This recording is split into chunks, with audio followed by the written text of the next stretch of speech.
Bueno, buenas noches a todos y a todas. Desde la unidad de graduados le damos la bienvenida al segundo encuentro del taller que versa sobre estrategias discursivas y argumentación jurídica. Al igual que en el encuentro anterior, contamos con la presencia de Marco Yago, Muñoz Rossi y Julio Pinto, y a su vez también están presentes el Grupo de Investigación en Argumentación Jurídica de la Universidad Nacional de Mar del Plata, como así también la Comisión Mario Bunge sobre Estrategias Discursivas y Argumentación Jurídica del Colegio de Abogados de la Ciudad de Mar del Plata. Por supuesto que le agradecemos a todos los presentes, como así también a los expositores por tomarse este tiempo. Y al igual que en el encuentro pasado, ¿sí? Ustedes van a poder prender el micrófono e intervenir cuando lo consideren oportuno, ¿sí? Cuando sea necesario. Y acuérdense que yo les voy a estar remitiendo por el chat de Zoom la planilla de asistencia, ¿sí? Para que puedan obtener dentro, calculo que la semana que viene o la otra aproximadamente, el certificado. Acuérdense que el certificado lo van a recibir, ¿sí? Por el grupo de Telegram, al cual yo también les voy a estar pasando el link, ¿sí? Así que bueno, sin más nada que decir, si alguno tiene alguna duda, alguna complicación para llenar la planilla o cualquier motivo, me avisa porque yo voy a estar atenta acá al chat. Bueno, muchas gracias. Hola, buenas noches.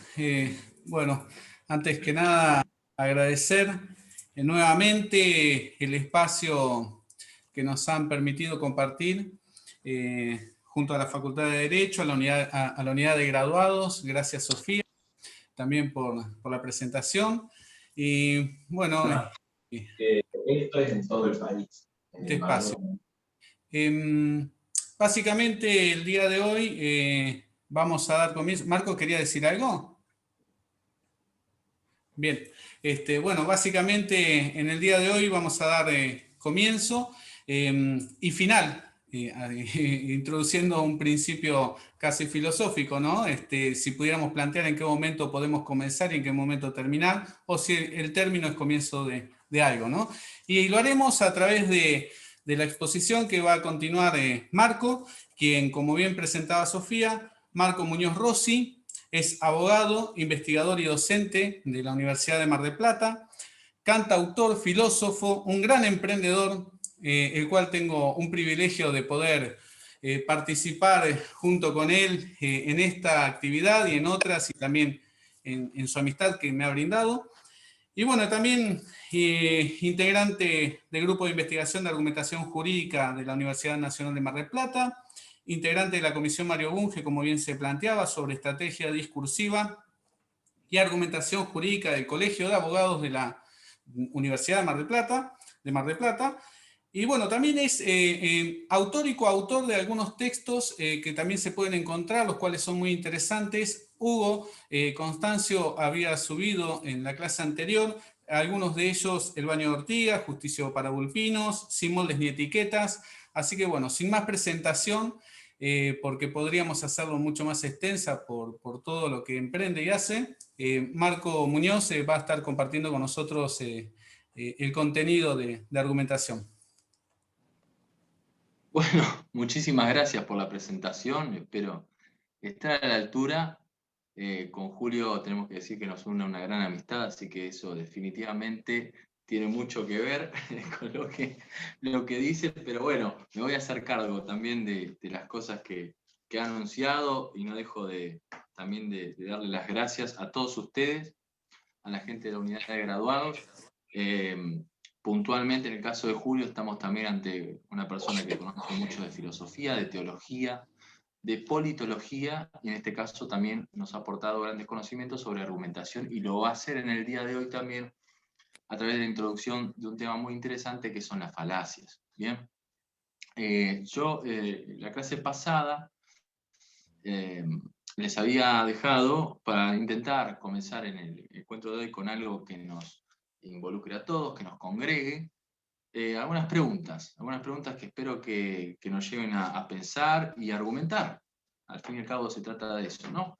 Una de las preguntas tenía que ver, voy a compartir pantalla, desde otra otra cuenta que está conectada, otro marco que está conectado, que sería por aquí. Bien. De paso estoy viendo que han subido ya para que se vayan dejando sus datos en el formulario, en el chat. No se olviden de eso para que ustedes puedan recibir el tema de los certificados, ¿correcto? Bueno, a ver. Esta es la diapositiva. A ver.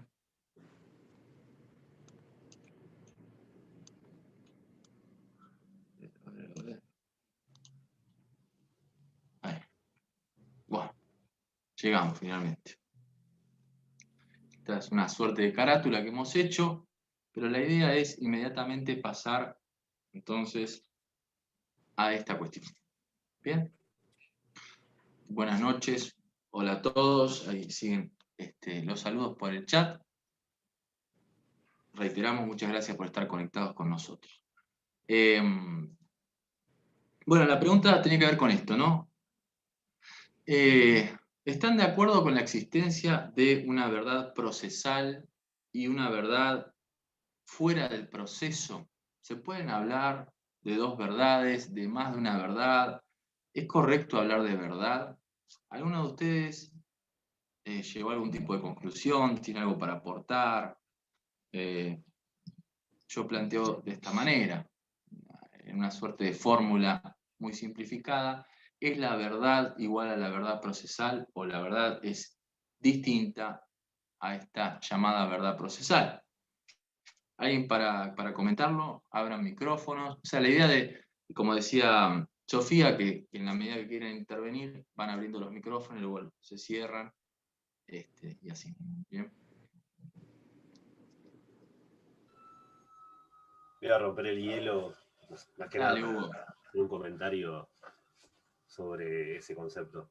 Yo creo que, en líneas generales, en un juicio la verdad siempre se cuestiona si se puede lograr la verdad en un procedimiento, en un proceso judicial.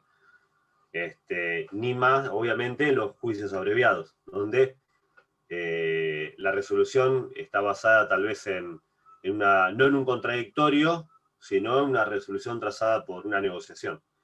Pero creo que el objetivo del proceso es saber qué pasó, reconstruir ese hecho y lograr verificar si ese hecho se subsume a una consecuencia jurídica, ¿no? Ahora bien, ahí uno tiene dos partes. La fiscalía, estoy hablando del proceso penal, ¿no? Para dar un ejemplo, y la defensa. Ambos construyen su hecho, ambos construyen su verdad, y lo van a tratar de explicar argumentativamente de una forma razonada para que no tenga contradicción, para que sea lo más locuaz posible y logre la convicción en el tercero imparcial. Es el tercero imparcial, el juez, el que debe lograr desentrañar ese hecho y verificar que las teorías o los argumentos, las teorías del caso presentadas, no tengan contradicción, ¿no? La que sea más sólida argumentativamente, la que en función de la prueba producida así se verifique, será la verdad construida en el proceso. Yo encaro esto desde la postura de Ferraioli. Me encanta Ferraioli y él habla de la verdad suficiente.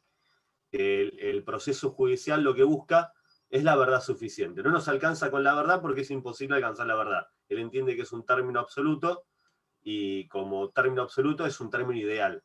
Es imposible alcanzar la verdad ideal. Entonces lo que se busca en el proceso es lograr la verdad suficiente, esa verdad producida en función de la prueba y trazada a través de una lógica argumentativa vertida por las partes. Yo creo que ese criterio de principio de no contradicción debe radicarse en función de la teoría del caso de las partes. Es decir, la teoría de las partes, ya sea de la fiscalía o de la defensa, es la que debe respetar el principio de no contradicción, ¿no? Según tanto proposición como negación no pueden ser ambas verdaderas y al mismo tiempo negativas. Entonces, es la postura que tiene la fiscalía o la postura que tiene la defensa, a mi entender, la que no debe quebrantar el principio de no contradicción. Y con respecto a la verdad, yo creo que en un proceso más allá de que la verdad es la prueba producida y todo eso, creo que no es el objetivo. Creo que el objetivo es esa verdad suficiente a la que se refiere Ferraioli. Esa verdad a la que se puede alcanzar en función de esa reconstrucción del hecho con la prueba que se pueda llegar a producir y la fuerza argumentativa y los razonamientos que alcanzan las partes. Muy bien, muy bueno. He tomado nota de algunas cuestiones que son muy interesantes, que ha introducido Hugo, que es integrante del grupo de argumentación jurídica de la Facultad de Derecho, es un investigador que se ha incorporado al grupo y hoy nos acompaña como otros también miembros de este grupo. ¿Qué les parece? ¿Algún comentario para hacer con respecto a lo que dijo Hugo o quieren introducir más cuestiones? Muy interesante.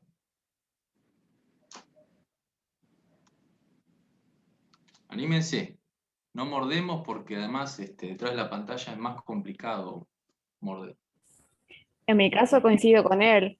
O sea, la verdad que da el proceso no es la verdad real de cómo sucedió el 8, sino de cómo se lo pudo probar y en base a esa prueba la interpretación que se da de la misma y el convencimiento en el juez de esa verdad o de lo que uno pudo probar. Bien. ¿Qué más? Hablen ahora o callen para siempre, dicen, pero no. Vamos. Argumentación jurídica. Somos todos argumentadores en nuestra justa medida. ¿Quién más? Muy bueno, Rocío. Muy bien, muy bien. Es interesante lo que van introduciendo. ¿Algún otro comentario? ¿Se anima a hacerlo alguno a través del chat? Por ahí tiene miedo al escenario, a pesar de que los invitamos a ser partícipes de estas tablas. Bueno, yo me voy a quedar entonces, vamos a darle cierta dinámica porque la clase de hoy, que ha empezado un poco más tarde, la idea es que además sea un poco más abreviada, para no terminar tan tarde. Con respecto a cuestiones que ha dicho tanto Hugo como Rocío, introducen, entiendo yo, dos planos posibles. El del mundo de las ideas o de lo ideal, que es difícil de alcanzar, ¿bien? Podemos llegar a pensarlo si se quiere, pero bueno, desde lo material, esa es una imposibilidad que tenemos por nuestras limitaciones, ¿no? Ya yendo a términos filosóficos, pero en lo que ellos decían con respecto a las cuestiones judiciales, significaría que existe una verdad en términos ideales cuya identidad es tan abstracta que resulta imposible acudir a ella y sin embargo la tenemos presente, porque estamos hablando de ella, estamos refiriéndonos a una existencia de un ideario donde se presenta ese nivel de verdad, si se quiere, inclusive suprema, ¿no? Y nosotros tendríamos que acontentarnos procesalmente con una verdad suficiente que entonces responde a el plano material, que es lo que nosotros, con nuestras limitaciones de simples mortales, podríamos llegar a desarrollar y a alcanzar finalmente. Esta es una de sus características. La verdad universal es una verdad, entonces, en términos de suficiencia, alcanzable. Y Rocío decía, es una verdad que no es real. O sea, como decir, la realidad está más allá de lo que nosotros podamos efectivamente alcanzar por estas limitaciones que estamos teniendo en nuestra condición de humanos, ¿no? Bien, entiendo que venía por ese lado. Bien, entonces les propongo empezar a analizarlo desde este lugar. Todo lo que no es verdad, todos ustedes han hecho uso del término verdad. ¿No sería su contrapuesto? Piensen que la identidad de muchas cuestiones corresponde a su antinomia. O sea, todo lo que no es verdad, entiéndase, es mentira. puede ser una posibilidad, ¿correcto? Entonces, todo lo que no es verdad debería ser su contrapuesto. ¿Bien? Todo lo que no es positivo debería ser negativo. ¿Bien? O podría estar en un estadio tercero. ¿Bien? Por ejemplo. Pero en términos generales, entiéndase que para que exista la verdad tendría que existir la mentira y viceversa. ¿Bien? Por lo menos esa es una posibilidad. De todo lo que está fuera del alcance de la verdad, puede incursionar en el mundo de las mentiras y a través de lo que dice, lo que diría en este momento los chicos, tienen ese índice de improbabilidad por estar fuera del rango de lo ideal, ¿no? Y después lo vamos a ver en términos de falacia, cómo se traduce esto argumentativamente. Las mentiras, ¿bien? El mundo de la mentira. Bien, sigo insistiendo con este principio de no contradictorio. Fíjense de correr un poco las caritas ahí del Zoom, porque aparecen de tal manera que resulta un poco molesto y a veces tapa lo que se está enseñando en la pantalla al compartir. Y otra cuestión, si ustedes ven que yo corro la vista hacia un costado, porque estoy operando en otra computadora también. No es porque esté perdiéndoles atención. Principio de no contradictorio es un principio que nos remite desde ya a uno de los padres de la filosofía, tal vez el padre de la filosofía, que es Aristóteles, padre de la lógica, a su vez, que sostiene que una proposición, esto es una forma de entenderlo, de simplificar este principio, una proposición A y su negación, y así se traduce en términos lógicos, con esos símbolos, no puede ser verdadera. Perdí un poco la visual. Ahí. A ver. Ahí. No puede ser verdadera, no pueden ser verdaderas ambas, no pueden ser verdaderas en simultáneo e igual sentido. Es un principio fundamental, entonces es un principio primero, basal, del cual se derivan más principios. Por eso se dice que es fundamental o basal. Es un principio de principios.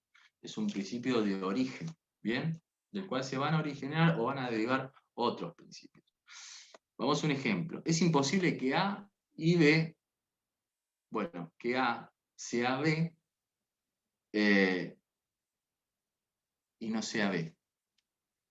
Su versión ontológica podría enunciarse de la siguiente manera. Nada puede ser y no ser al mismo tiempo y en el mismo sentido. ¿Están entendiendo? Porque parece muy complejo, pero en realidad es súper sencillo. Nada puede ser y no ser al mismo tiempo. O es o no es. Si es la verdad, no puede ser la no verdad. No puede ser entonces la mentira. Lo que es verdad no es mentira, en simultáneo. Al mismo tiempo y por lo menos en el mismo sentido. A eso voy. ¿Entiende la fuerza que tiene de identidad decir que algo es verdad? No puede ser en simultáneo mentira. Uno no puede decir, bueno, sí, es verdad, pero... Bueno, si hay un pero, entonces, ¿qué carácter de verdad tiene algo? Si ya tiene un pero que pondría en duda su carácter de verdad. ¿Me voy explicando? No pueden ser verdad y menos verdad y mentira en simultáneo. Su identidad es muy fuerte. Bien, a través de este principio.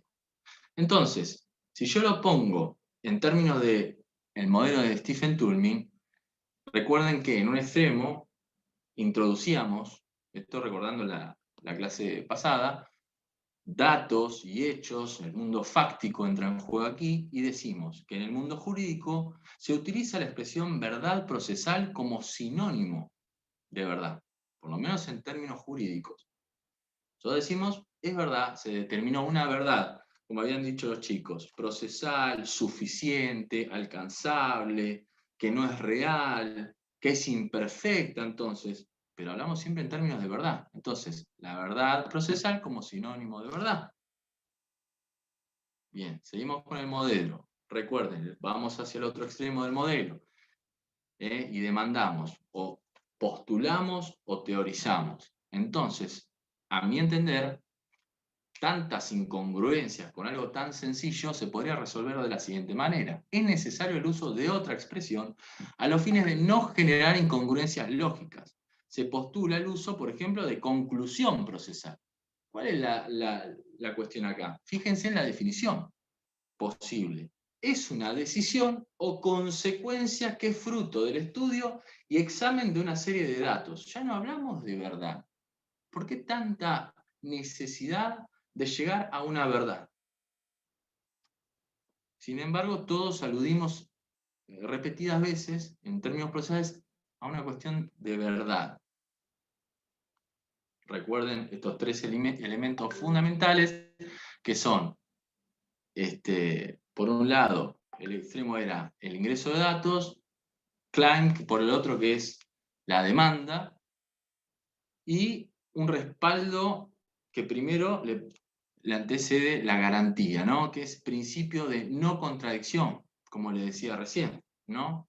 Acudo a un autor, me garantiza este autor, que no es poca cosa, que se trata ni más ni menos que Aristóteles, un principio por el cual yo sostengo la necesidad imperiosa de cambiar esa expresión de una buena vez por todas y dejar de hablar de verdad, porque, como bien decían ustedes, esa verdad es imprecisa. Y nosotros necesitamos cierta precisión en términos judiciales. Por lo menos eso es lo que se busca, ¿no? Fíjense entonces cómo fui cruzando todos los elementos, en este caso expuestos en el modelo de Toulmin, en sus elementos fundamentales, desde que partimos entonces de la introducción de hechos, vamos hacia un postulado, que lo podemos traducir como demanda, y la garantía está puesta en ese término. Ahora, refutaciones posibles. Estos son ejemplos, estamos acá teorizando, ejemplificando, podría ir la discusión para cualquier lado, pero yo quiero ponerlo en términos de lo que vimos la clase pasada. Entonces, tenemos refutaciones. Refutaciones del tipo, es una expresión, esto es, no alude a una verdad. O sea, estamos ya quitándole peso o entidad a la palabra verdad. ¿Bien? En términos sustanciales se trata solo de una denominación. Hemos elegido verdad para decir una palabra, lo asociamos con una palabra, y justo esa palabra se trató de la palabra verdad. Podría haber sido otra palabra, podría haber sido otra denominación. ¿Bien? Pero justo estamos ante una expresión fuerte. Pero en este caso es solo una expresión. A eso yo le contesto con otra refutación. Si no es significativo utilizar la palabra verdad, pudiendo nombrarse de otra manera, en tanto el término verdad sí resulta significativo, y desconocer esto es ignorar los grandes debates históricos en los más variados campos. No se trata de cualquier nominación. Cuando hablamos de verdad, sabemos el peso que esto trae aparejado. Entonces no podemos hablar indistintamente de una verdad en términos absolutos, universales, y luego en términos procesales, en términos restringidos, en términos insuficientes, en términos inalcanzables, imperfectos. ¿Cuál sería el resultado de una sentencia que siga criterios de verdad imperfectos? ¿Cuál sería el valor de esa sentencia? ¿Entienden lo que estoy diciendo? ¿Cómo podemos decir? Hablamos de justicia en términos imperfectos, y es lo que nos tiene que alcanzar. Pero a la gente le alcanza. Tal vez a nosotros sí, como gente que opera dentro del sistema del derecho. Pero la gente necesita conocer de manera más acabada, definitivamente, lo que está pasando. ¿Bien? Tercera refutación que viene entonces del otro lado. Estamos teniendo un diálogo. El primero me dice, volvemos para atrás, fantástico todo lo que decís, pero la expresión verdad es una nominación cualquiera, es una denominación cualquiera. Pusimos verdad por decir, vamos a elegir una palabra cualquiera. Yo le digo, ¿por qué decidís insistir con la palabra verdad. Usa otra, usa conclusión, resultado, derivación. ¿Me explico a dónde voy? No es cualquier palabra, la palabra verdad. Sin embargo, esta persona, como aluden muchos de ustedes, dice lo siguiente: existe multiplicidad de verdades. Según diversos autores, y esto es real. Podrían entonces convivir perfectamente la verdad y la verdad procesal, porque existen muchísimas verdades. Bueno, eso es una posibilidad. Y yo, refutación número 4, que es lo que le respondo a él. Se puede, como le decía, hablar de justicia cuando se alcanza una resolución con implicancia material. ¿Entienden lo que es material? Ideal, material. Y lo pongo acá arriba, la cuestión de las ideas, porque gráficamente nos da la sensación de que estamos hablando en este plano. Pero ideal, material. Se puede hablar entonces de justicia cuando se alcanza una resolución con implicancia material fuera del proceso. O sea, la sentencia, fantástico, no importa, usar esta palabra, usar aquella, qué sé yo, pero la sentencia no queda en el proceso. Genera efectos materiales fuera del proceso. Esa es su relevancia inmediata. Ordénese a hacer tal cosa, resuélvase a hacer tal cosa, no es que queda en el ámbito del derecho, y no, resuélvase pagar 1 millón de pesos como consecuencia de todo este silogismo que hemos seguido, y hemos concluido que la verdad procesal determina que usted tiene que pagar 1 millón de pesos.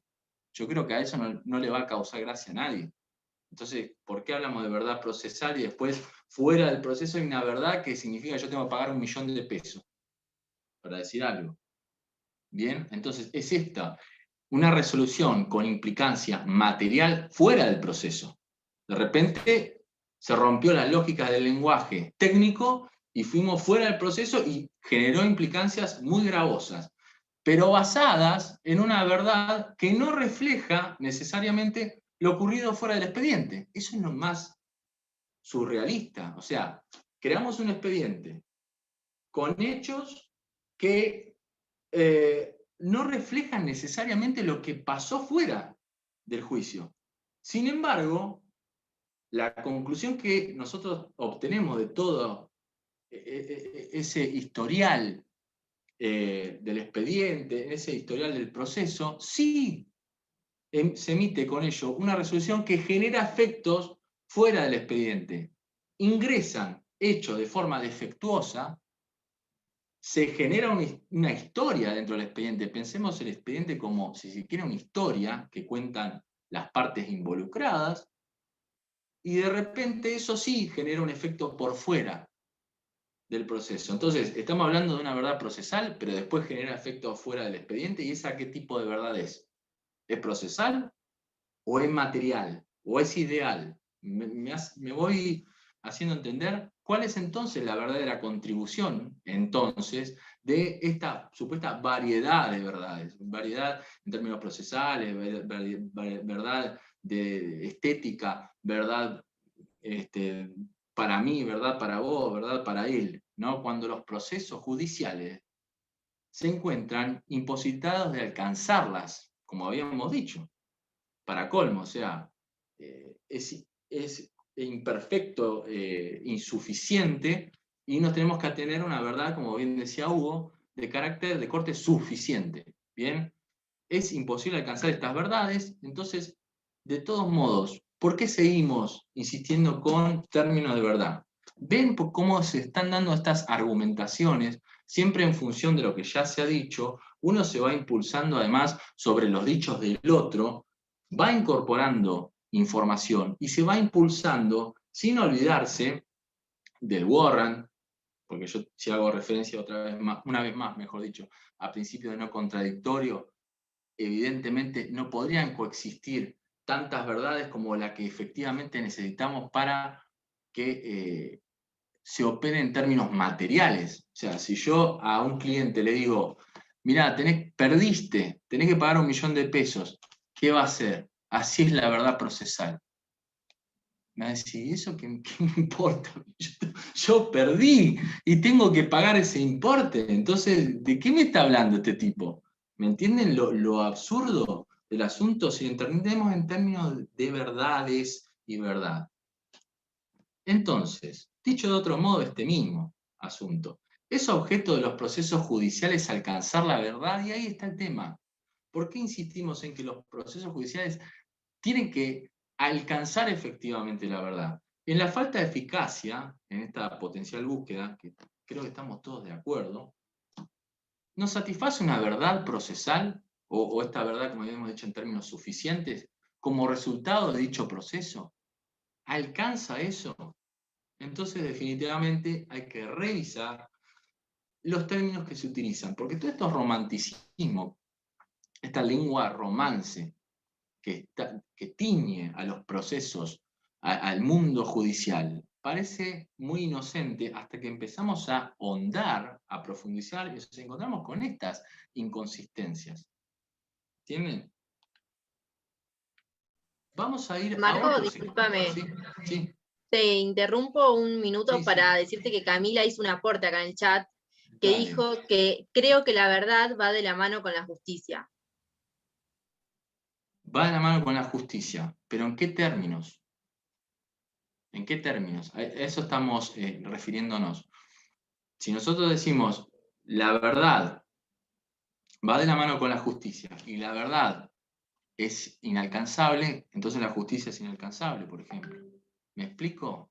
No utilicemos indistintamente los términos. Yo estoy de acuerdo, pero ¿por qué seguimos insistiendo con términos de verdad? Si no alcanzamos la verdad, pero se alcanzó una resolución judicial, si se dictamina, se recurre, y finalmente esa es la cuestión estática, si se quiere, a la cual hay que respetar, ¿qué decimos? No, para mí no es verdad, entonces no... voy leyendo, ¿eh? Creo que hay justicia en muchos casos. Creo que no hay justicia. Bueno, justamente, ahí está. Perfecto. Bueno, pone en duda a la justicia misma por la imposibilidad de alcanzar la verdad. Eso es definitivamente una cuestión razonable en los términos que veníamos hablando, definitivamente. Yo sé que suena muy doloroso hablar en estos términos, pero hablar de forma realista nos va a servir tener mejores argumentos.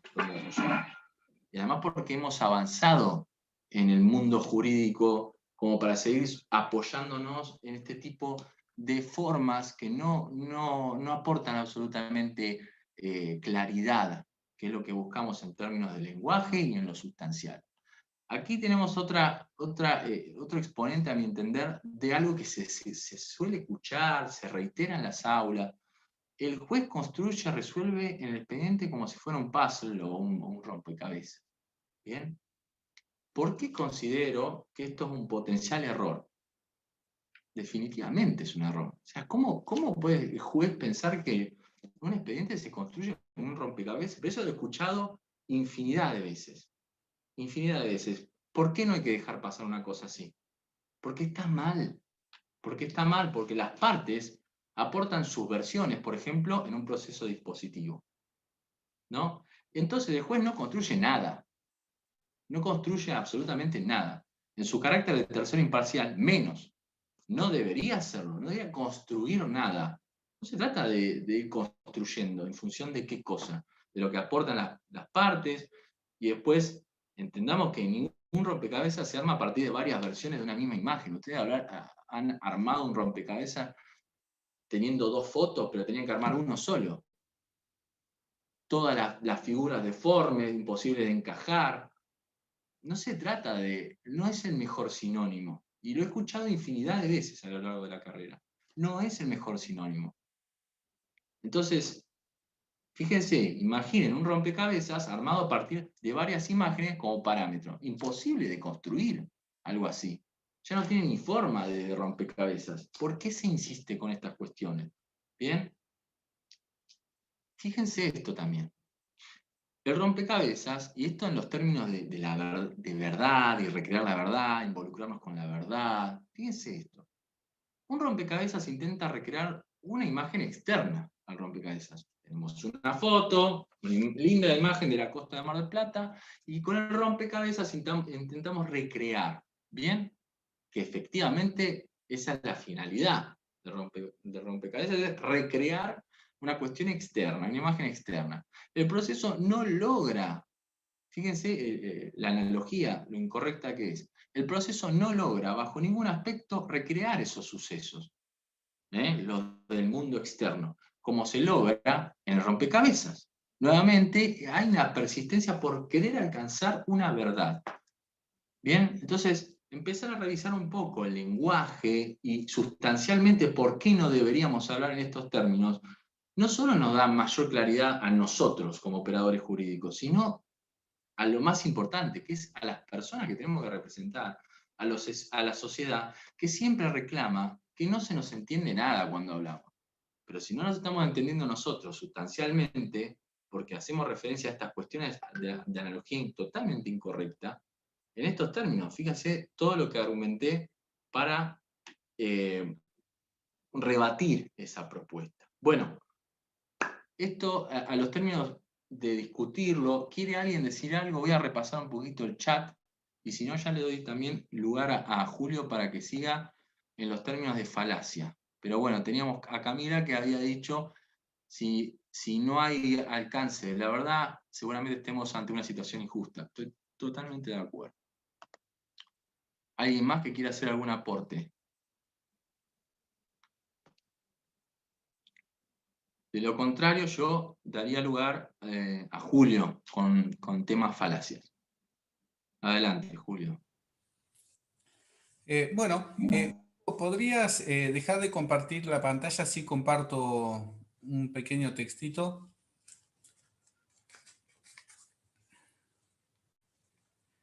La verdad es que, y utilizando la palabra casi de manera intencional, la verdad, ¿no? Y es que el tema es muy interesante.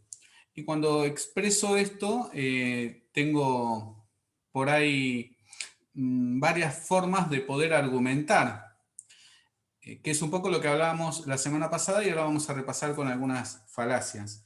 Lo que digo puede ser cierto, lo que digo puede ser errado, falso, una mentira, puede tener parte de la verdad o puedo haber estado engañado y creo que lo que estoy diciendo es correcto. Entonces el tema es interesante, es una percepción personal.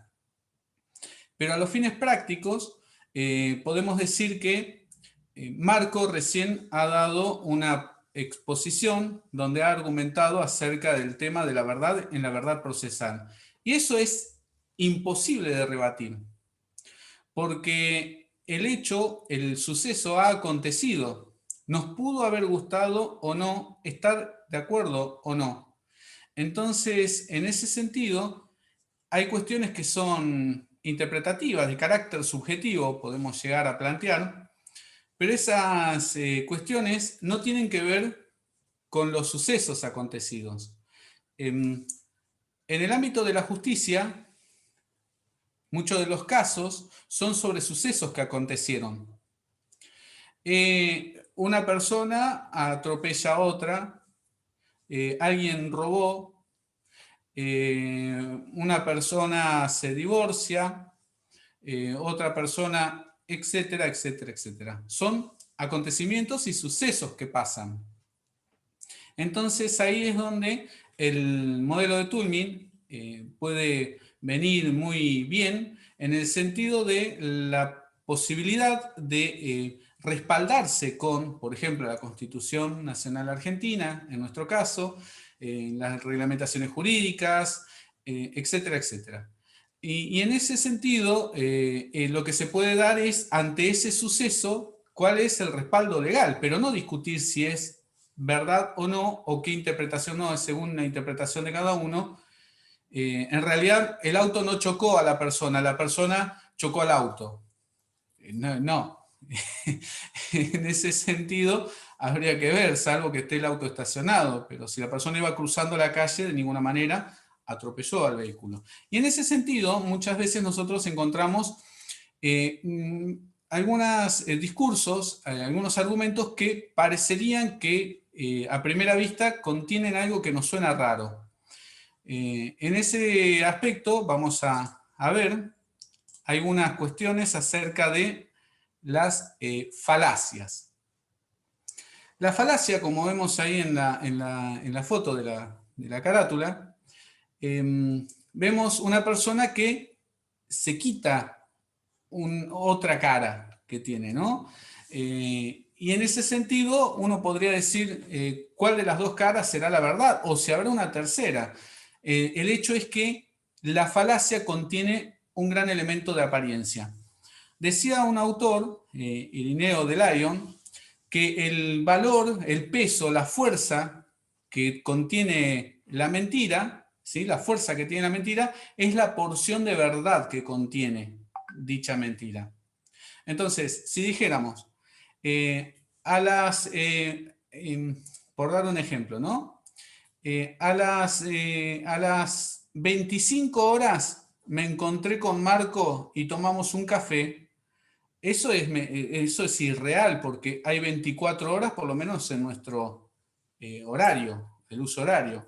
Ahora, si digo que me encontré con Marco a las 6 de la mañana a tomar un café, entra dentro del carácter de las posibilidades. Y al entrar dentro del carácter de las posibilidades, podría llegar a ser verdad como podría no llegar a serlo. Y ahí es donde la argumentación tiene que también mostrar evidencias, pruebas, fuentes, ¿no? Puedo sacar un ticket y decir, ve, acá están los 2 cafés pagados, o puedo mostrar una foto de una red social que nos sacamos, ¿sí? Pero también puede estar eso trucado. Entonces ahí muchas veces entra el carácter del peritaje, ¿sí? ¿No? Y ver si la foto es real o no. En ese sentido, nosotros vamos a definir, ¿sí? Falacia desde 2 definiciones. Si es que pudiéramos definir falacia, porque tiene una profundidad muy grande. Primero, la falacia, dice Irving Copy en su texto Introducción a la Lógica, una falacia es un tipo de argumentación incorrecta. En el estudio de la lógica se acostumbra reservar el nombre de falacia a aquellos razonamientos que, aunque incorrectos, son psicológicamente persuasivos. Por tanto, definiremos falacia como una forma de razonamiento que parece correcta, pero resulta no serlo cuando se la analiza cuidadosamente. Luego, Santiago Parga, en un texto, un paper que se puede encontrar fácilmente, Guía de Falacias Argumentativas, dice: una falacia argumentativa es una afirmación que parece ser válida, pero no lo es. Se diferencia de un error lógico porque la falacia oculta su invalidez. Uno puede cometer un error mientras está expresando. Muchas veces pasa cuando se argumenta a través de la escritura y se empieza a escribir en un verbo, supongamos en presente y se termina en pretérito o así sucesivamente, ¿no? Empiezo diciendo nosotros podemos plantear que, como yo he dicho, que al final no se sabe si está hablando de muchas personas, una, o si está en tiempo pasado presente. Entonces puede tener un error la ponencia misma. Pero cuando oculta la invalidez, ya está diciendo que hay una intencionalidad en el medio de la falacia. La falacia entra dentro del campo, es un campo grande, ¿no? Y por eso lo vamos a reducir lo más que se puede. Entra dentro del campo de la lógica. Y el campo de la lógica puede ser dentro del campo formal o informal. Y hay falacias que son formales e informales. Los casos que nosotros vamos a traer, que son 6, 2 que ya hablamos y 4 más, y los vamos a repasar brevemente, que los vamos a plantear ahora, entrarían dentro de lo que vendrían a ser las falacias dentro de la lógica informal. O sea, no están especificados en fórmulas matemáticas, por decirlo de alguna forma, o en forma lógica, ¿sí? X, entonces P, no está así, sino que está en lenguaje natural. Viendo los ejemplos, el primero es que planteábamos la semana pasada dentro de la pirámide de Graham, es el ad hominem. Y lo repasamos. La falacia ad hominem cuestiona la veracidad de un argumento en función de quién es el que lo dijo. Recordemos que aquí no se está, en las falacias casi nunca, pero en este caso más particularmente no se está atacando al argumento, sino a la persona misma, ¿sí? dice, por ejemplo, si mirás quién lo dijo, te vas a dar cuenta que debe estar equivocado, ¿no? Mirá quién lo dijo. Y uno puede mirar y mira la televisión y puede ver, vuelvo de nuevo al campo de la política y los programas de política que son a veces muy llamativos y son a veces más entretenidos que películas que uno puede llegar a ver porque hay muchos personajes.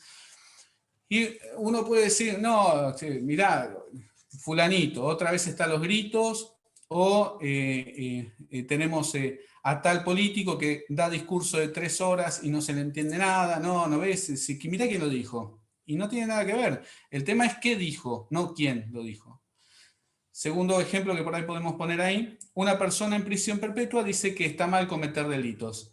Pero uno pondría en tela de juicio, si esa persona está en prisión perpetua, ¿qué carácter moral, qué carácter ético, qué autoridad tendría para poder expresar algún tipo de forma lógica, racional? No tiene nada que ver. Una cosa es un acontecimiento que haya determinado que esté en una situación y otra es todo lo que pueda llegar a decir. Hay personas que dentro de prisión han hecho textos que han sido increíbles y han traspasado los años. Y podemos hablar de libros y literatura y literatura y literatura. En este sentido, siempre hay que fijarse qué es lo que se dice. Cuando la persona está atacando a la otra persona que está argumentando, ya directamente es una falacia, porque es una falacia dominen. Así simple y sencillamente. Luego habíamos planteado, antes de terminar la semana pasada, la falacia del tercero excluido. Y habíamos visto este gráfico que vemos aquí, este dibujo, donde se ve una figura en el piso y encontramos un 6 y un 9 en la expresión de las personas que están como contrincantes. Uno entiende que es un 6, otro entiende que es un 9. Y aquí nosotros lo que vimos es que podría haber sido muchas más cosas. Hay otra tercera opción, ¿sí? Puede ser un 6, puede ser un 9, sí, efectivamente, pero también puede ser una G mal escrita o una G, puede ser una mancha en el piso, puede ser un rayón, un pedazo de cartel que se cayó, pueden ser un montón de cosas. El tema es poder tener la posibilidad de construir esta premisa que puede llegar a tener la proposición correcta para poder identificar qué es lo que está en el piso o en este sentido, si uno podría tener mínimamente la humildad de decir, según mi punto de vista es un 6 y la otra persona, según mi punto de vista es un 9. Bueno, podemos compartir de que es un número. Tal vez es un número en un idioma que no conocemos, tal vez es una letra, tal vez, bueno, pueden ser 1000 cosas. Y no va a faltar que pueda decir que en realidad es una marca que dejó un ovni, ¿sí? Pero en ese sentido habría que analizar el argumento que pone. Luego tenemos otros ejemplos. El tercero sería el hombre de paja. El hombre de paja es muy común y es más común de lo que parece. En los canales de noticieros y en los canales de política se ve comúnmente esto todo el tiempo. Se ataca un argumento no formulado por el otro, haciendo más fácil refutar que el argumento original. Entonces acá pongo 2 ejemplos, algunos más controversiales que otros, pero para poder ejemplificarlo. Hay alguien que dice, hay gente que es pobre y necesita trabajar. Y otro automáticamente dice, lo que pasa es que usted es anticuarentena. Se está hablando de carácter económico, no se está hablando de vacuna, ni tampoco se está hablando de una situación social, una realidad que es distinta, pero se genera un enemigo, que es el argumento que no estaba en la mesa, ¿sí? No se está hablando de que para decir que es anticuarentena tendría que decir, en realidad tendríamos que salir a la calle, no usar más barbijo, porque no se planteó eso, se planteó que hay gente pobre que se necesita trabajar. En el segundo caso, que es muy parecido, dice, no considero apropiado que los adolescentes vayan solos de vacaciones. A lo cual la otra persona dice, usted lo que quiere es obligarlos a estar encerrados en casa y que no tengan vida social. No acaba de decir que lo que quiere es que estén encerrados en la casa y que no tengan vida social. Está hablando de un momento particular que son las vacaciones. Se puede estar de acuerdo o no, pero no es el argumento. Bueno, muchas veces lo que se genera es un nombre de paja, como si fuera un espantapájaro. Esa es la idea, esa es la imagen, la ilustración, un espantapájaro. Entonces el espantapájaro no es una persona real, es una fabricación que se hace simil a la verdad. En ese sentido, alguien está por ahí en el programa de noticias o en el programa de política, está argumentando algo y la otra persona aprovecha la debilidad y hace lo que diría Marco recién, una refutación, pero la refutación viene sobre algo que no tiene nada que ver con lo que dijo, ¿sí? Entonces, se ataca no el argumento, sino una deformación del mismo. Luego está la cuarta opción, que es el cuarto ejemplo, que es el de francotirador. El francotirador dice la información que no tiene relación alguna, es interpretada, manipulada o maquillada hasta que parezca tener un sentido. El nombre viene de un tirador que disparó aleatoriamente varios tiros en un granero y después pintó una diana centrada en cada uno de los tiros para autoproclamarse francotirador. Entonces imaginemos la escena, ¿no? Hay una persona que dispara muchas veces, por diferentes lugares. Y luego va y pinta un blanco en cada uno. Y entonces se les pega todo en el centro. No, tiró aleatoriamente para todos lados y no enfocó en un punto. También esto se ve de continuo. Se ven personas, y esto, si recordamos la semana pasada, tiene mucho que ver con los animales que veíamos y también con la pirámide de Graham, ¿sí? En este sentido, es una persona que tira argumentos, enrolla como la araña, ¿no? Entonces va tomando de todos lados y empieza a tirar argumentos para todos lados. Y en algún momento algo va a tomar sentido, alguna cosa va a pegar con la realidad, pero la verdad es que no dio en el centro de nada porque no apuntó a ningún centro, ¿sí? Luego podemos tener también la apelación a la autoridad. La apelación a la autoridad supone el hecho de comprobar una autoridad en el campo es suficiente para avalar la validez del argumento. En este sentido tenemos dos ejemplos. Está científicamente comprobado que, y ahí podemos poner lo que querramos, ¿no? La realidad es que si uno va a hacer un análisis concienzudo acerca de lo que la ciencia comprueba científicamente y lo que es teoría, que son dos cosas totalmente diferentes, uno va a ver que la ciencia teoriza que, pero que esté científicamente comprobado significa muchas cosas y tiene mucho peso esa palabra. En ese sentido también podemos ver una actriz que en el medio de una propaganda dice, te recomiendo este shampoo. Bueno, gracias. Pero en ese sentido, ¿cuál sería el carácter de validez que tiene? O sea, ¿qué propiedades tiene el shampoo? O sea, un montón de elementos. Pero se pone una persona que es muy conocida o a un científico y eso certificaría la verdad. Entonces uno se encuentra con programas en diferentes canales, Discovery Channel, History y otros, donde viene una persona con un delantal blanco y dice, postula lo que quiere y hay que creérsele porque tiene un magíster tal vez tiene un magíster en salud dental, pero en este momento está hablando acerca de los volcanes bueno, pero no está acreditado para hablar de los volcanes, es otra su área. Bueno, en este sentido, la apelación de la autoridad es muy utilizado en la política y en muchos aspectos también, cuando se pone una persona de renombre, una persona de trayectoria, y con eso se quiere avalar un suceso planteado. Y por último, tenemos el argumento circular, ¿sí? Que también se puede llamar petición de principio. Una salvedad. Estamos hablando de estos 6, pero hay muchísimos más. Esto es para que nada más se vean la posibilidad que hay de encontrar estos tipos de argumentos y que tienen nombre y características y puedan sentirse motivados a poder seguir buscando tanto en la lógica formal, informal y en estas cuestiones de la falacia. Es solamente un puntapié para poder seguir, ¿sí? Pensando en el fútbol. Este argumento de carácter circular o petición de principio dice que indebidamente se repite el argumento con palabras diferentes sin llegar a demostrarlo, ¿sí? Entonces hay dos casos. yo tengo la razón porque soy tu padre y los padres siempre tienen razón. Bueno, es cuestionable en varios factores, pero por lo menos el hecho de la última conclusión no argumenta. Yo diría, tengo razón por esto, por esto, por esto, por esto, por esto otro. No porque sería de la petición de principio también una apelación de autoridad, esto que acaba de decir. Y el último ejemplo es, Juan ganó las elecciones a Esteban en Canadá porque Esteban es un perdedor en el mundo de la política y Juan un ganador.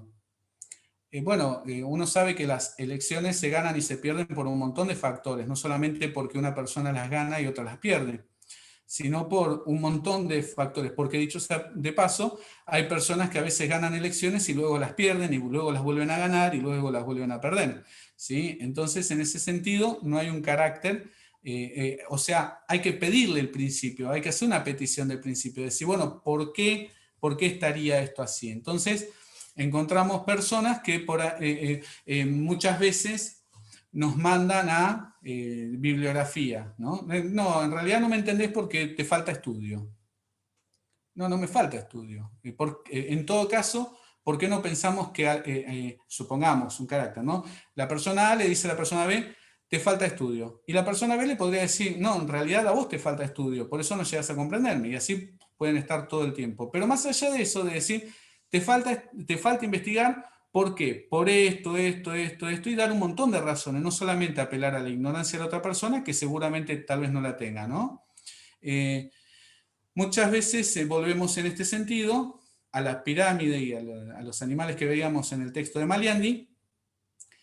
Se ataca a las personas, se atacan a las cuestiones periféricas, ¿sí? Pero muy pocas veces se atacan al argumento mismo. Y en ese sentido, ahí nos unimos con Marco, es el hecho, lo que estaba hablando hoy, es el hecho de la veracidad. Si lo que alguien está diciendo es verdad, y a mí no me gusta lo que está diciendo, no puedo decirle que está bien. Y tampoco tengo argumentos para decirle que está mal. Entonces me fijo en su forma, me fijo en qué está diciendo, me fijo en un montón de otras características. Y esto a simple vista uno puede identificar que son falacias, son cuestiones que parecerían ser verdad o correctas, pero en definitiva no lo son, sino que tienen una apariencia de ser la verdad, pero no llegarían a ser la verdad. Y este tendría el carácter de la verdad procesual. En ese sentido, se dio bien el proceso, se presentó bien, no tiene vicio la presentación, es una presentación en tiempo y término, se apeló de la manera correcta, etcétera, etcétera, etcétera, etcétera. Pero eso no significa que lo que se esté expresando sea verdad, sino que la verdad es el acontecimiento que ha sucedido y sobre eso no hay interpretaciones, sino que hay un hecho. ¿Sí? Así que bueno, ese sería básicamente lo que nosotros estábamos planteando. No sé si hay cosas en el chat, yo dejo de compartir. Si hay algún comentario, si no pasamos directamente a Marco a concluir para que no se haga muy extenso, pero son temas que son, aparte de largos, interesantes y tienen 1000 aristas en los cuales uno puede indagar y profundizar y realmente identifica las falacias que uno comete, porque también sería una falacia que solamente las cometen los demás, ¿sí? Pero cuando alguien está hablando, poder identificar lo que está diciendo, si tiene lógica, o si su lógica está errada, o si está infundada, ¿sí? En ese sentido, volvemos a prevalecer y a poner en alto y a ponderar el carácter de verdad. Decía en estos tiempos, sobre la cuestión relativa, ¿sí? Que si es verdad que todo es relativo, el hecho de que todo sea relativo se convierte en una verdad absoluta. Y si se convierte en una verdad absoluta de que todo es relativo, sería relativo también la verdad absoluta de que todo es relativo. Y entramos en un bucle, en un loop, llamarían algunos autores. Entonces, ¿es verdad que todo es relativo? ¿O todo es relativo y no es verdad que todo es relativo? En ese sentido, entramos de nuevo en lo que decíamos la semana pasada, en las aporías del discurso y de la argumentación, ¿sí? Así que, si no hay comentarios, continuamos con Marco.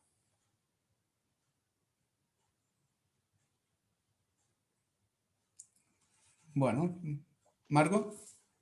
Bueno, Julio, muchísimas gracias. El aporte es fundamental, diría yo, y viene muy bien entender el valor de las falacias, por lo menos estas que hemos visto y que nos invitan luego a sumergirnos en esta aventura que es la argumentación en términos generales y la jurídica en particular. Así que muy buena la exposición y desde ya que invitados a que participen, a que hagan sus comentarios. Aquí ha puesto, no quería dejar pasar una intervención que hizo Estela, que dice, el juez va a resolver en base a las pruebas aportadas y aplica la sana crítica.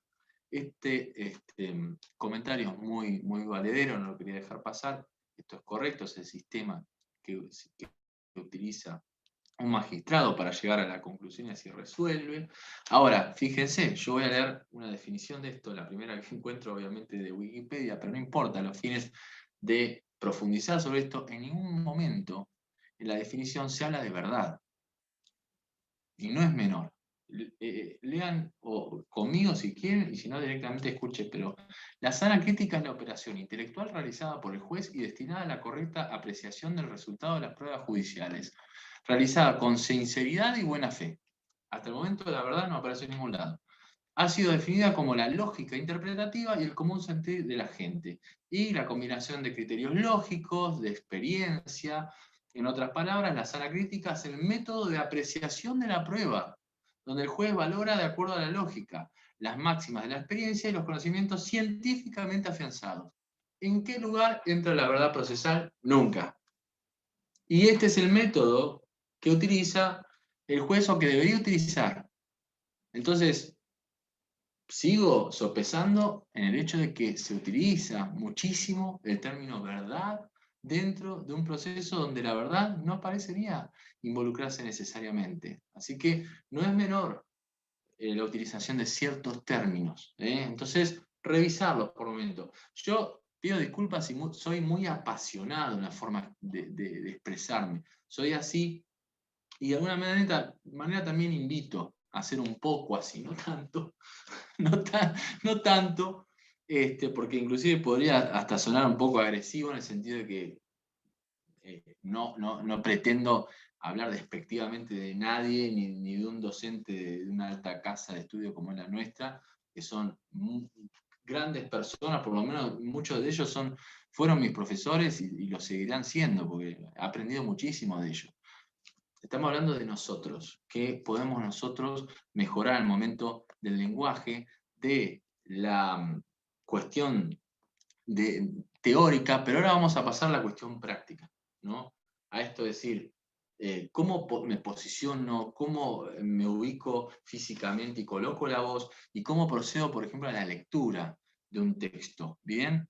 Marcela, se ve mucho en las audiencias cuando las partes discuten, cada uno alega tener la verdad, correcto. Muy bien, muy bien. Bien. Ahora, alguien que está fuera del proceso, pensemos ya no en la parte, quien representa la parte, que vendría a ser el abogado, ¿no? Y que ya conoce, o debería conocer de ciertos tecnicismos, sino la persona que entra al proceso con cierto desconocimiento de este lenguaje y utilice la palabra verdad. Bueno, pero tal vez para esa persona sí está diciendo la verdad. Porque esta persona ha visto un auto rojo que chocaba con un amarillo. Yo te digo, mirá, la verdad que no lo vi. Es verdad que también se usa como una expresión, como decíamos, como una nominación, como una forma de referirse a algo, ¿no? Como decir, tengo cierta certeza al respecto. Pero no es lo mismo decir, tengo cierta certeza que una certeza absoluta, porque definitivamente no es lo que nosotros queremos encontrar. Y podemos llegar a decir, creo haber visto un auto rojo, creo haber escuchado que chocaba a los 5 minutos de haberlo visto, y creo que pasó esto. No, que la verdad es esto. Claro, el juez no puede decir en su resolución, creo que. Él resuelve de forma imperativa, ¿no? Porque se va a resolver también de manera coactiva, coercitiva, como quieran, y tiene la resolución ese sentido, ¿no? No pone en duda su misma resolución, pero sustancialmente no es una verdad absoluta, no se habla en términos de verdad. No debería hablarse en términos de lo verdadero o no, sino de un razonamiento que siguió una cierta lógica y se llegó a una conclusión. Bien, y como decía Julio, mi discurso, como el de cualquiera, está lleno de refutaciones posibles. Yo mismo las planteé, eso era interesante, que uno pueda presentar refutaciones a sus mismas posturas y saber qué se esconde atrás de cada falacia. Recuerden, mejor dicho, cuando yo digo, bueno, lo dijo Aristóteles. Entonces, wow, si lo dijo Aristóteles, palabra santa, por así decirlo, ¿no? No era un santo necesariamente, pero palabra santa en términos de esta expresión que solemos utilizar para descartar la posibilidad de que nos esté induciendo un error, pero sí, que es un autor que toma partido por un posicionamiento filosófico. Entonces puede estar presente la falacia de la autoría, ad hominem, magister dixi, o sea, el profesor, el maestro dice, entonces todos tenemos que acatar lo que dice el profe. No es así necesariamente. Bien, comparto pantalla y vuelvo a las cuestiones entonces, y lo voy a hacer lo más rápido que me sea posible, pero a los efectos de que veamos cuestiones prácticas. A ver. Tengo defectos para manejar esto, definitivamente. Bueno, ahí va. Sí. Bien. Esto, ¿a qué quería llegar? Vamos a cuestiones prácticas. Es lo mismo leer un texto que leer un texto. Bueno, ¿a qué voy con esto? Nosotros ya incurriendo en el campo profesional, en este momento, por ejemplo, en donde nosotros exponemos ante una buena cantidad de gente, y haciendo alusión también, recuerden a que vimos la semana pasada con respecto a Perelman, me decía, bueno, fíjate en qué auditorio te encontrás, un auditorio universal, más popular, donde la gente tiene que entender cualquiera será su condición, o estamos frente a un grupo de abogados, entonces podemos hablar en términos leguleyos y decir, como dije, ut supra, ¿no? Y usar ese tipo de latinazgo para referir a un texto que se mencionó anteriormente, por ejemplo. Entonces, ver frente a quién estamos, pero muy importante al momento de emprender la lectura de un texto, por ejemplo, acá hemos elegido a Kant. Si yo lo hiciera de corrido, velozmente y sin ningún tipo de detenimiento, que la propuesta de hoy es que ustedes puedan llevarse algunos recursos, por ejemplo, de lectura, al momento de la expresión en la que uno puede incurrir y puede llamar la atención, puede tener otra valoración por parte de quien está escuchando, va de alguna manera a generar un interés. Y entonces es muy distinto leer de corrido y decir, la ilustración significa el abandono del hombre, de una infancia mental de la que él mismo es culpable. La infancia es la incapacidad de usar la propia razón sin la guía de otra persona. Esta pobreza es culpable cuando su causa no es falta de inteligencia, sino la falta de decisión o de valor para pensar sin ayuda ajena. Sapere aude, atrévate a saber, aquí la divisa de la ilustración, Kant, ¿qué es la ilustración? Bueno, eso es un espanto desde ya, pero es una posibilidad. Entonces, para evitar este espanto, les propongo lo siguiente: acudir, por ejemplo, a estas estrategias de lectura y de oratoria. ¿Bien? Cuando estamos frente a un texto, por ejemplo, usted tiene que encarar un examen oral, la lectura de un texto en esta situación, Zoom. Frenémonos un momento y subrayemos, marquemos palabras claves de nuestra locución, o sea, lo que vamos a decir. Entonces pensemos, la ilustración significa el abandono del hombre. Entonces también tiene una carga emotiva importante, lo que se está diciendo, de una infancia mental, que él mismo, de la que él mismo es culpable, ¿no? Y saber que estas palabras son fuertes, como habíamos dicho, no es cualquier palabra la palabra verdad, está cargada de una simbología, de un significado, de una carga emotiva muy fuerte, en cómo la palabra culpable, sabemos, sobre todo los abogados, lo que eso significa. Infancia es la incapacidad de usar la propia razón, ¿bien?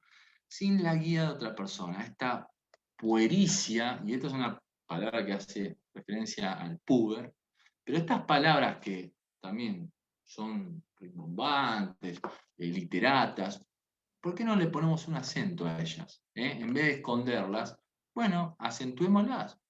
Es culpable cuando su causa no es falta de inteligencia, sino falta de decisión o de valor.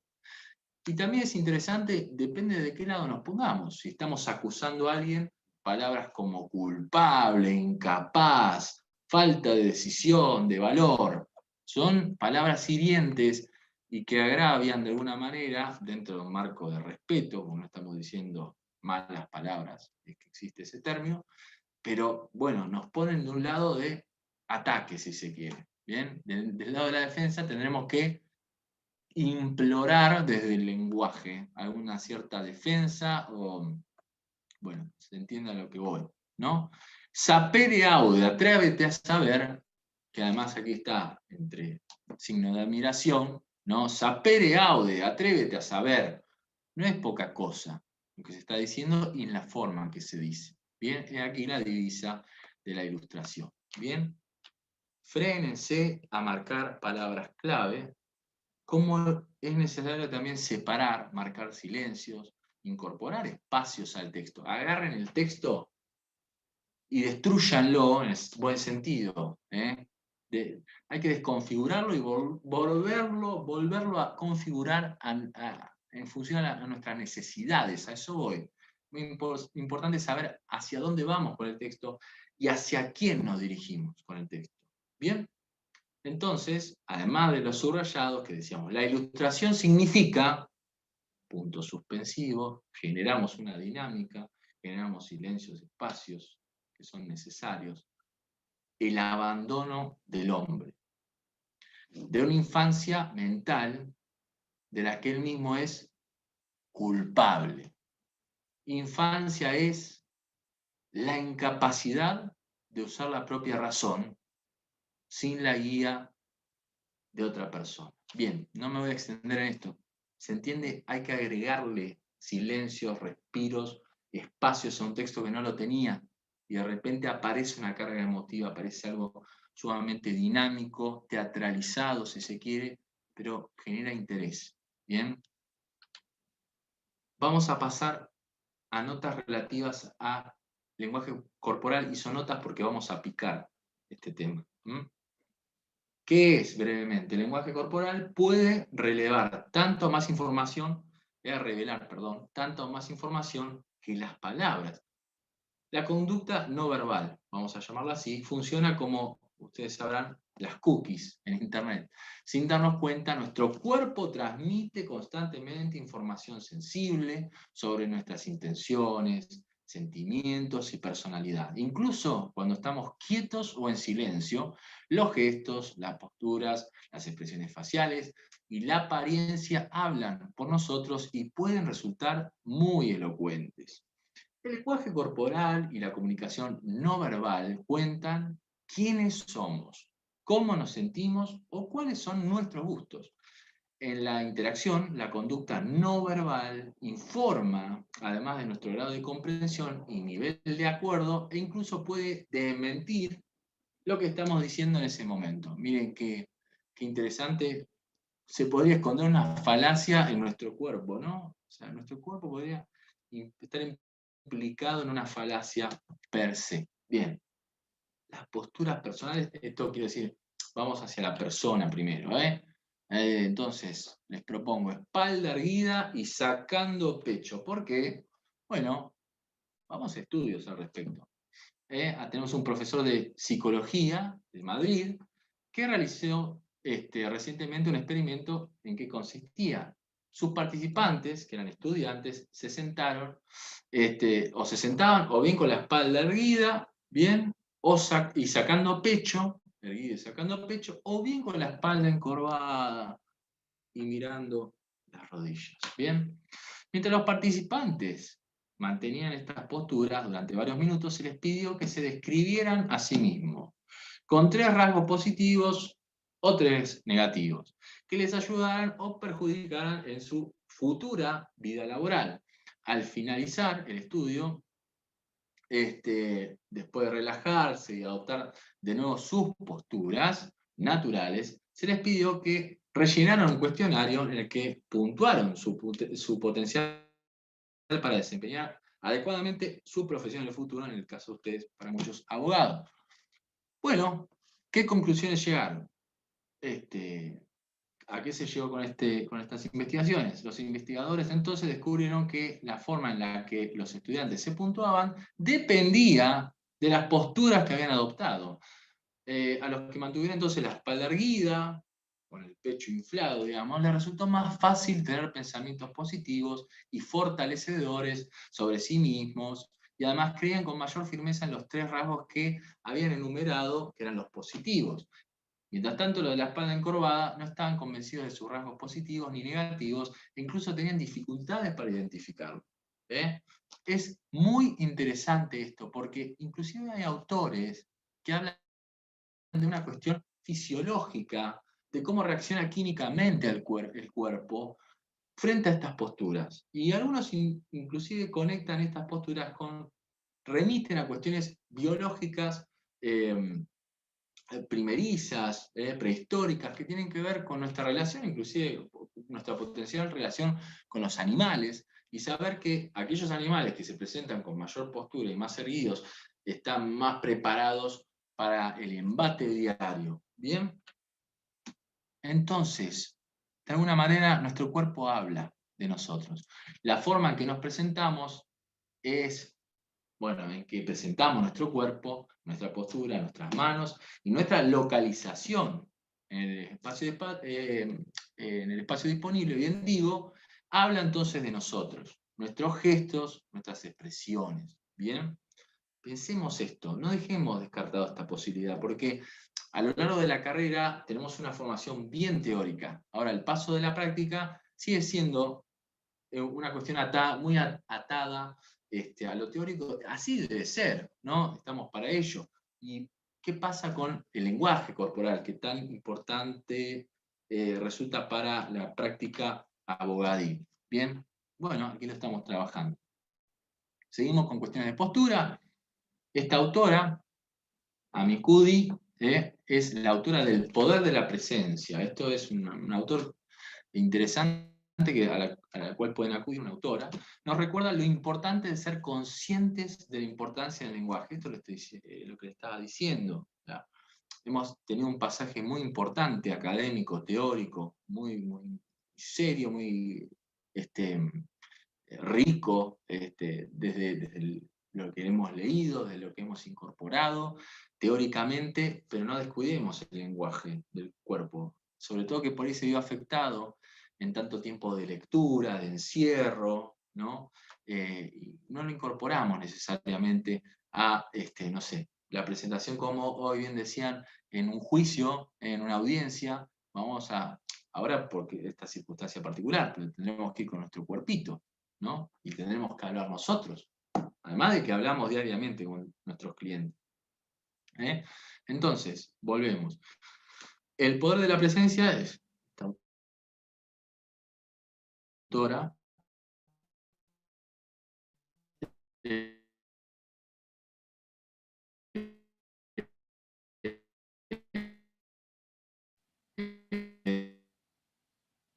Marco, ¿me escuchás? En este libro nos recuerda lo importante. Hola. Hola, ahí volviste, Ahí te había está. cortado. Bien, bueno, bien, entonces, sí, tuvo una inconsistencia ahí, pero bueno.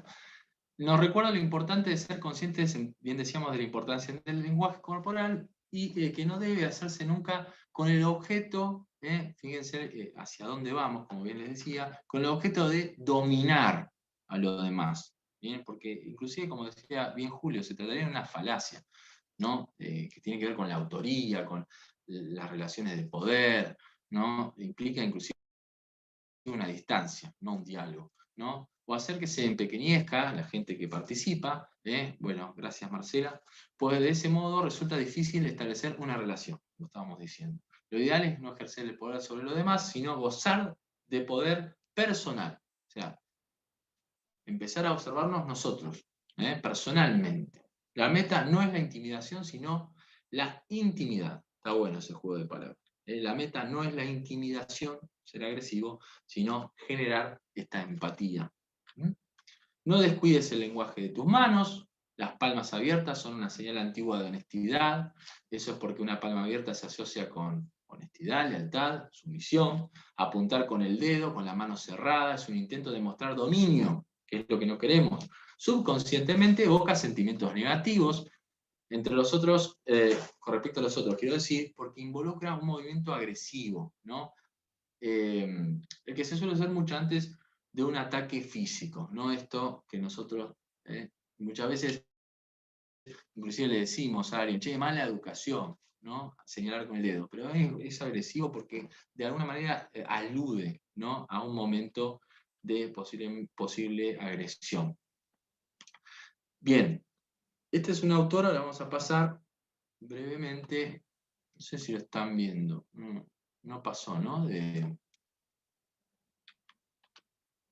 Como que se congeló la imagen del En este PowerPoint. momento estamos viendo la diapositiva que dice Peterson. Bien. No, entonces se congeló en mi computadora. Bien. Dice al respecto, este autor, muy recomendable, presta atención a tu postura, deja de arquearte, enderezate, di lo que piensas, deja claro lo que quieres, como si tuvieras derecho a conseguirlo, ¿no? Objetivo presente, muy presente, ir con la cabeza bien alta, mirar al frente con franqueza, la gente, y tú también empezar a asumir que es una persona capaz y competente. O por lo menos no sacarán inmediatamente la conclusión inversa, o sea, lo que inmediatamente se podría llegar a ver. Entonces, esas nuevas respuestas positivas te darán ánimo y empezarás a sentir menos angustia. Esto es una cuestión bien filosófica y psicológica. Te resultará entonces más fácil prestar atención, tus conversaciones fluirán, con menos pausas embarazosas. Y así te será más fácil conocer gente, interactuar, muy importante en la vida de todo abogado, e impresionar. Todo esto no solo aumentará notablemente las probabilidades de que te pasen cosas buenas, sino que conseguirás esas cosas buenas, que esas cosas buenas te hagan sentir aún mejor cuando efectivamente sucedan. ¿Bien? Bien. Sobre los gestos, brevemente.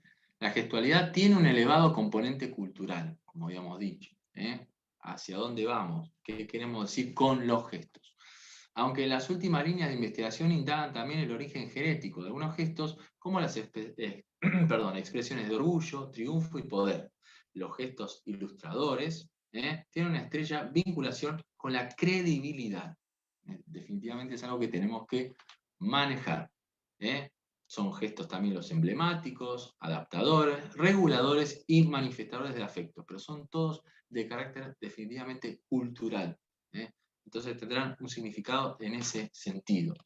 El canal más directo del lenguaje, hablando ya de proxémica, perdón, el canal más directo del lenguaje corporal a la hora de comunicarnos con respecto a las distancias, las cercanías, esto tiene su origen en la antropología y tiene que ver con el espacio en el que nos manejamos, que se ha irrumpido de alguna manera a través de esta situación tan particular que no nos permite cierta cercanía, o ya está fijada una distancia predeterminada, y ahora hay una cercanía de este tipo, muy, muy distante o muy cercana, depende de cómo lo queramos entender en términos de relaciones.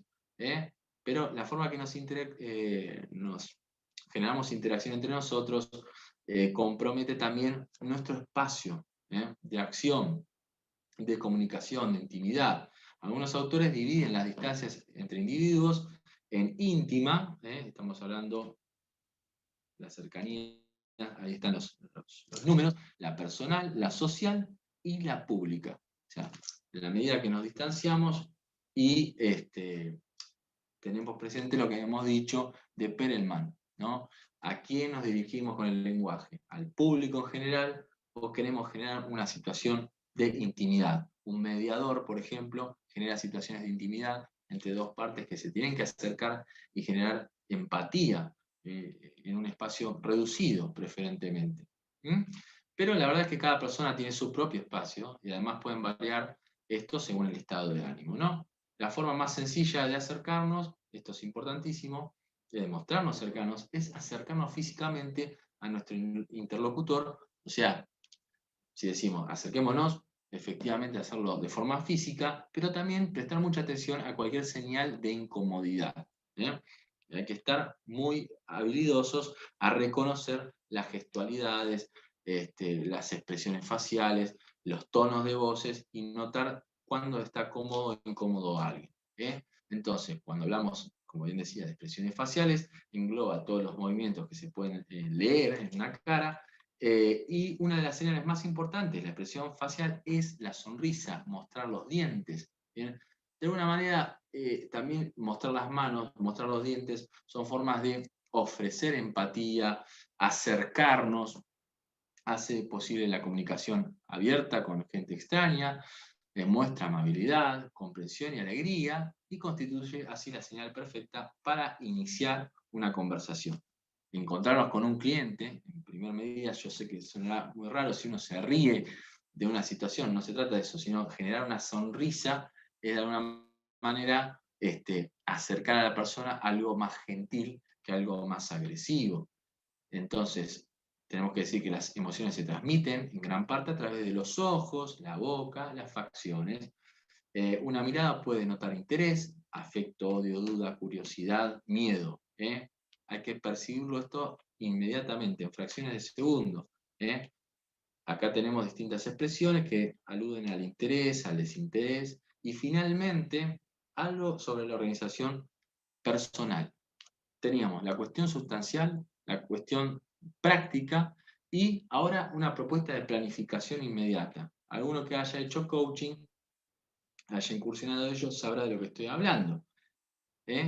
A nivel profesional, pensemos la cuestión sustancial de la argumentación, la cuestión actitudinal y de procedimiento y de puesta en práctica, y la cuestión de la organización profesional de nuestras tareas.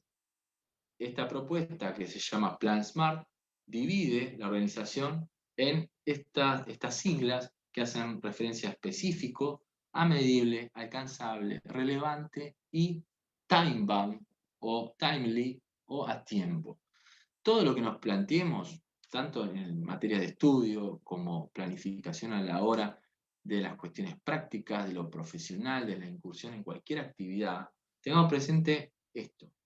Ante todo, que sea una cuestión relevante, porque a nadie le sobra finalmente lo último, que es tiempo, pero además hacerlo en un determinado tiempo. Bien, tenemos cierto tiempo para llevar adelante ciertas cosas que son tal vez más de carácter urgente que necesario, y eso va también a llevarnos a otra actividad interesante en la cual pueden incurrir, que es de coach. Tenemos que ser sinceros y saber que algo se puede alcanzar efectivamente en la medida que lo podemos medir, lo podemos poner a prueba, porque se trata de algo definitivamente específico que queremos alcanzar. Generalidades y abstracciones son totalmente inverosímiles en este sentido. Acá está emparentada cada sigla con una pregunta que nos podemos hacer, que es el qué, el cuánto, cómo, con qué y cuándo. Yo esto después lo voy a hacer llegar de alguna manera a ustedes, este PowerPoint, para quien quiera tenerlo.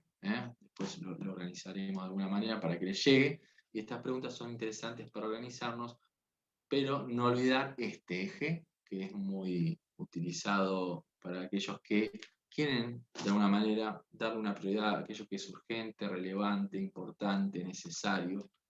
Esta matriz, donde tenemos 4 posibilidades, las que, si estamos, fíjense, arriba dice eje de urgencia y eje de importancia. Si estamos ante una situación sumamente importante, sumamente urgente, es necesario ejecutarlo ya. ¿Bien? Incluimos en esto estas tareas. ¿Bien? Mientras tanto, que si tenemos tareas de carácter importante, pero donde el tiempo es más laxo, podemos entonces planificar. Y esto es fundamental para cualquier estudiante riguroso, cualquier profesional de igual característica, tener una buena agenda. ¿Bien? Y algunas cosas que tal vez no las podamos hacer nosotros, sería importante prever que las haga otra persona, si existe esa posibilidad, y esto es delegar. ¿Qué cosas? Las tareas que no son importantes, pero sí urgentes, y esa persona nos puede ayudar a concretarlas.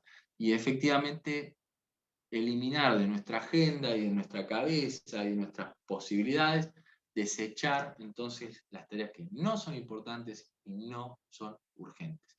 ¿Bien? Esta es otra manera de ver el mismo cuadro de forma más concreta, sin tanto dibujito. ¿Bien? 1, 2, 3, 4. De alguna manera, importante, urgente, en rojo, furioso, hacerlo ya mismo, ¿no? Mientras que lo que está en oscuro, en gris, no importante, no urgente, porque tiene otra jerarquía, y aquí ya directamente nos lleva a expresiones más divertidas como hacerlo ya, o hazlo ya, o a la basura directamente. Bien, así termina nuestra presentación, que ha sido a 200 km/h. Pero bueno, es que hay mucho contenido, es muy interesante. Quiero insistir con la posibilidad que nos dio la unidad de graduados. Esperemos poder seguir haciendo cosas con todos ustedes. ¿Se sigue compartiendo la pantalla? No Sí, sé. seguimos viendo la pantalla. Bueno, no sé por qué. Ahí está. Bien. Bueno. Definitivamente tengo que mejorar mis conocimientos de Zoom. Pero bueno, hemos hecho entonces un recorrido muy grande por un montón de contenidos y a una velocidad inusitada. Así que espero no haberlos agobiado mucho, siendo las 9:30 de la noche. Esperemos que coman muy rico. Agradecerle nuevamente a la gente de Unidad de Graduados, a todos ustedes por estar presentes, haber invertido su tiempo en esta propuesta. Y como decía, esperar encontrarlos nuevamente con algún nuevo taller, y agradecerle a la gente del grupo de investigación que está presente, de la argumentación jurídica, y especialmente a Julio Pinto, un gran amigo y un gran profesional. Bueno, nosotros también desde la unidad de graduados les agradecimos mucho a ustedes, primero por habernos transmitido conocimientos y segundo tal vez por habernos hecho repensar un montón de cosas que a veces uno las considera como por sabidas, por hechas, y en estas charlas nos empezamos a dar cuenta que siempre hay algo más y siempre hay algo más por saber y por incorporar. Así que bueno, les agradecemos también a todos los que estuvieron presentes, y bueno, obviamente los invitamos a que se sigan sumando a todas las actividades que está haciendo la unidad de graduados, a aclararles, ¿sí?, que como se lo puse en el chat, que el certificado va a estar subido al grupo de Telegram. Espero que los que no hayan estado unidos se hayan unido. Y a su vez el PowerPoint, Marco, yo ahora voy a hablar con Vero Giovanero para avisarle que vos se lo vas a pasar a ella, así, a ella o a cualquiera de la unidad de graduados. Así lo subimos al grupo de Telegram y ya para mañana pasado lo tienen. Buenísimo. ¿Te Entiendo parece? que no quería dejar pasar también la intervención de Hugo que siempre está presente y nos ayuda, nos colabora con acercar al chat textos y demás. Y Hugo, entiendo que también está en Telegram, nos puede colaborar con eso, así que muchísimas gracias.